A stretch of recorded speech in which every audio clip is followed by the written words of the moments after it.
हिंदुस्तान के इतिहास की सबसे बड़ी विजय थी जिसको सेना ने प्राप्त किया। 93,000 सैनिकों को आत्मसमर्पण के लिए भारतीय सेना ने मजबूर कर दिया। उस विजय दिवस के अवसर पर मैं एक सैनिकों के कार्यक्रम में था, तब हमने देखा कि सेना हमेशा से अदम्य साहस और वीरता का हमारा काम करती रही है, लेकिन सेना के मनोबल को अगर बढ़ाने का काम हुआ है तो पहली बार हमारे देश के यशस्वी प्रधानमंत्री नरेंद्र मोदी जी के कार्यकाल में हुआ। आज देश आगे बढ़ रहा है और मोदी जी का इस प्रकार से हमारे साथ लगाव है। उत्तराखंड की धरती से जो उनका विशेष रिश्ता है, कर्म और मर्म का रिश्ता है, इस कर्म और मर्म के रिश्ते को हमें आगे बढ़ाना है। आप सबके बीच में आज आप सबका हम लोग आशीर्वाद देने के लिए आए हैं। कांग्रेस के नेता उत्तराखंड का विकास करने के वादे करते हुए घूम रहे हैं, लेकिन जब इन्हें सत्ता प्राप्त थी इन्होंने काम नहीं बल्कि उस समय कारनामे किए थे। ये किसी से छुपा हुआ नहीं है। इनके राज में घपलों की सूची इतनी लंबी है, अगर उसे लिखना शुरू किया जाए तो एक वर्ष बीत जाएगा, वो घपले पूरे नहीं होंगे। इन्हें केवल और केवल सत्ता का लोभ है, राज्य की जनता से कोई इनका लेना देना नहीं है। और मुझे थोड़ा हंसी भी आती है, हालांकि मैं किसी का माहौल कभी नहीं हुआ था। आज कुछ नेता जो उत्तराखंड निर्माण का ही विरोध कर रहे थे और आज कह रहे हैं कि मुझे उत्तराखंडियत से लगाव है। मैं भी आप ही के बीच में पैदा हुआ हूं। ये दिसंबर जहां पे विधायक है वहीं पैदा हुआ हूं। ऐसा कहा कि वहां की सड़क भी नहीं बन रही हुआ। अब हम धीरे धीरे दिसंबर में प्रस्ताव किया रहा है। नहीं खत्म होने वाली। असली उत्तराखंडियों को जानते हैं, अपने सैनिकों को जानते हैं, उनके दर्द को जानते हैं और उनका मर्म समझते हैं, दर्द समझते हैं, उसको लेकर काम कर रहे हैं। मुझे जितना भी समय मिला है मैंने कोशिश की है कि एक एक पल और एक एक क्षण केवल और केवल अपने उत्तराखंड के 1,25,00,000 भाई बहनों को समर्पित करूं, अपने उत्तराखंड को समर्पित करूं।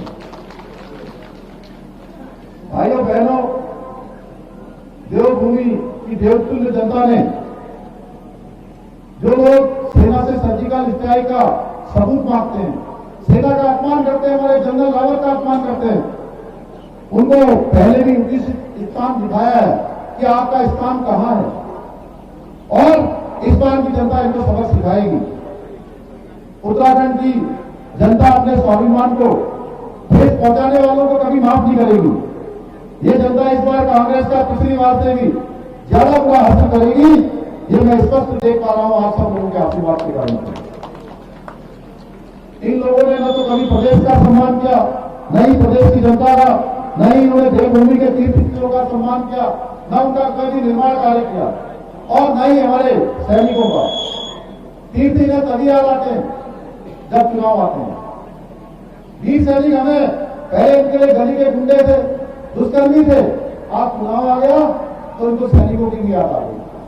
मोदी जी को क्या गंगा जी में स्नान नहीं करना चाहिए? तो मैं आपसे पूछना चाहता हूं।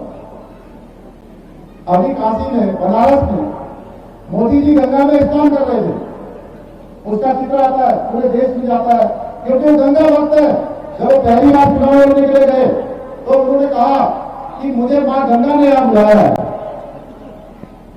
तो मोदी जी के गंगा में स्नान करने को लेकर, केदारनाथ भगवान में मंदिर का निर्माण कर रहे हैं, 400 करोड़ की योजनाओं का, बद्रीनाथ का निर्माण कर रहे हैं, हमारे सारे धामों का निर्माण कर रहे हैं, हमारे यहाँ की सड़क बना रहे हैं, राम जन्मभूमि में राम का मंदिर बना रहे हैं।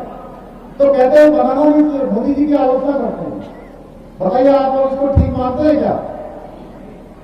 क्या मंदिर बनना चाहिए था कि नहीं बनना चाहिए था? मैं आपसे पूछना चाहता हूँ, हमारी बहनों से पूछना चाहता हूँ कि मंदिर बनना चाहिए था कि नहीं बनना चाहिए? मोदी जी को राम मंदिर बनाना चाहिए था कि नहीं बनाना चाहिए था? जरा जोर से बोलिए अभी आप। ये मोदी जी तक की आवाज आएगी कि आप लोग बागेश्वर की भगवान बागनाथ की भूमि से उनका समर्थन कर रहे हैं। मंदिर बनना चाहिए था कि नहीं बनना चाहिए?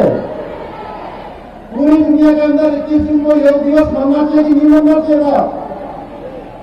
तो मोदी जी वो काम कर रहे हैं जो हमारे लिए जरूरी है। मैं आप सबका धन्यवाद करते हुए अंत में ये कहना चाहता हूं कि उत्तराखंड के अंतिम छोर में खड़े हुए व्यक्ति तक विकास पहुंचाने वाले संकल्प को पूर्ण करने के लिए हम जीरो मेहनत कर रहे हैं। इसीलिए हमने आज से आशीर्वाद को लेकर इसका नाम दिया विजय संकल्प। विजय संकल्प, जिसमें कोई विकल्प नहीं है। आपका आशीर्वाद हमारे साथ है, इसलिए इसमें कोई विकल्प नहीं है, कोई अन्य रास्ता नहीं है। इसलिए विजय संकल्प हमारा पूरा होगा, ये हम अपने लक्ष्य तक पहुंचेंगे। और मैं कह रहा हूं कि ये यात्रा, मैं यहां से बोल रहा हूं, मैं मुख्य सेवक हूं, आप सबका बेटा हूं, आप सबके बीच से हूं। हमारे मंच पर हमारे सभी नेतागण बैठे हुए।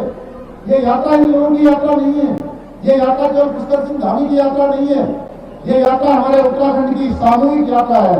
उस यात्रा का ध्वज आपने मेरे हाथ में दे रखा है, उस ध्वज को हमें अंतिम गंतव्य तक पहुंचाना होगा। हमें केवल और केवल आपका आशीर्वाद और समर्थन चाहिए, जिसके दम पर हम अपने विकसित उत्तराखंड का स्वप्न सब करके दिखाएंगे।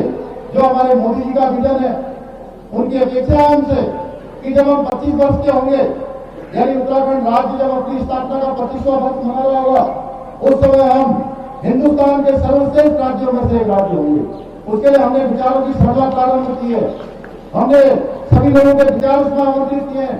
सारे विभागों को हमने कहा है कि हमारे अपने अगले 10 सालों का आप हमको ब्लू प्रिंट दीजिए, और उस ब्लू प्रिंट के आधार पर हमारी सरकार योजना बना रही है, उसको धातु पर क्रियान्वित करने की योजना बना रही है। आप सबका आज इस विजय संकल्प रैली में आने के लिए मैं अनेकों बार आप सबका धन्यवाद करना चाहता हूं।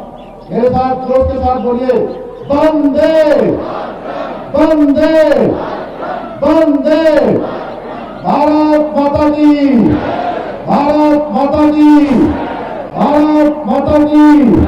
बहुत बहुत धन्यवाद। धन्यवाद धन्यवाद, हम आपका बहुत बहुत आभार व्यक्त करते हैं। जय के साथ मुख्यमंत्री पुष्कर सिंह धामी ने अपने